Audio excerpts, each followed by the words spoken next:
Hello दोस्तों, हमारे YouTube channel जीत world में आपका स्वागत है। आज हम आपको एक ऐसी कहानी सुनाने जा रहे हैं जो आपको हैरान कर देगी। जरा इन बंदरों को देखिए, उछलते कूदते, हंसते खेलते। हमें लगता है कि इनकी जिंदगी कितनी आसान और बेफिक्र है, लेकिन क्या सच में ऐसा है?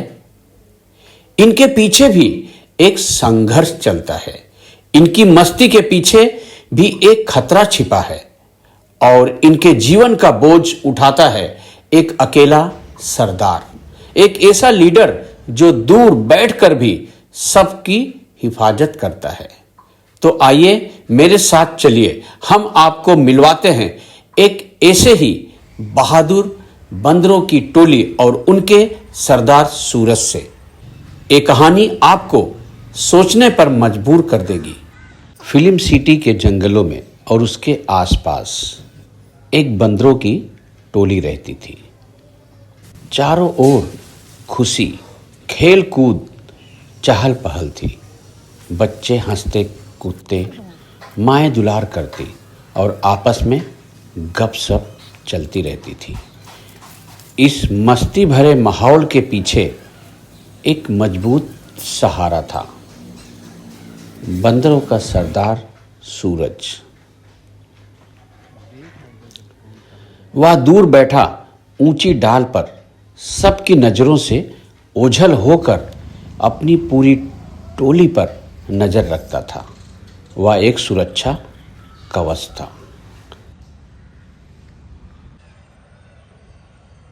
पूरी टोली निश्चिंत होके एकदम बैठी रहती थी, शान से, क्योंकि इन्हें इनका रखवाला सूरज ऊपर से सब देखता रहता था और चहल पहल मस्ती में सब खोए रहते थे।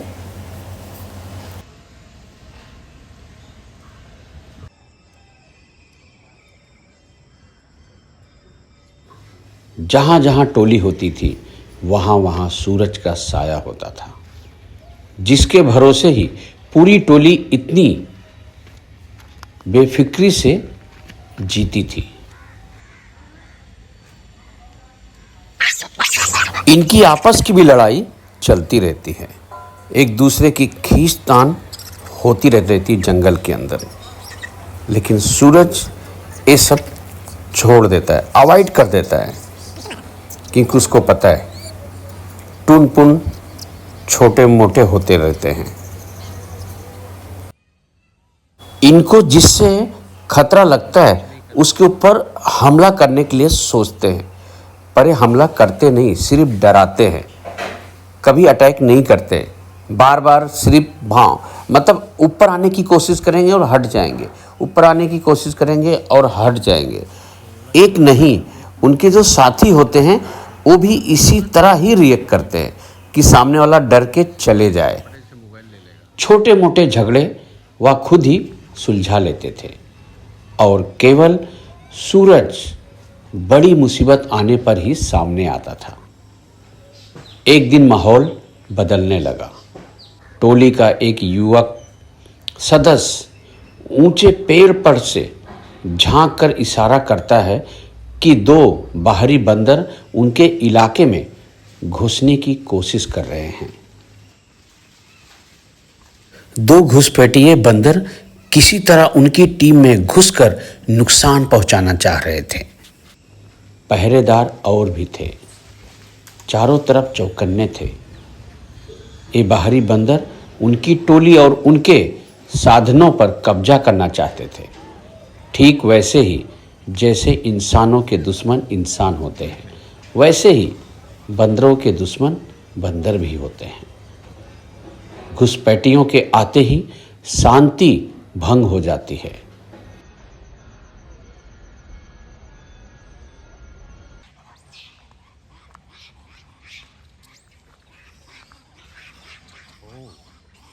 डर से चीख पुकार मच जाती है।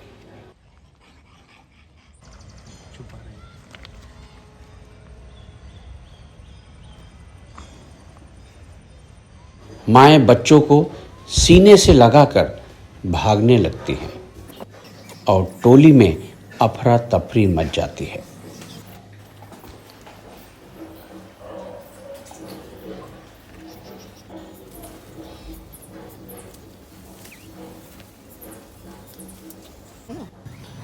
डर का माहौल देखकर एक वफादार साथी जोर जोर से चिल्लाकर सरदार सूरज को बुलाता है।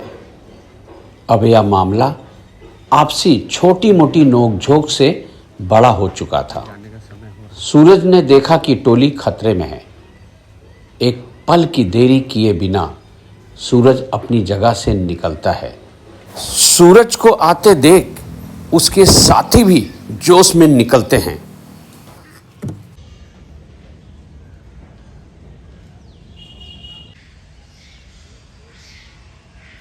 जहाज भी बंदर की आवाज आती ये लोग देखना शुरू हो जाते हैं।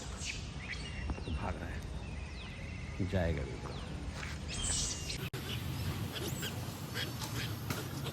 इसमें मारने जा रहा है। और बिजली की तरह उन पर टूट पड़ता है।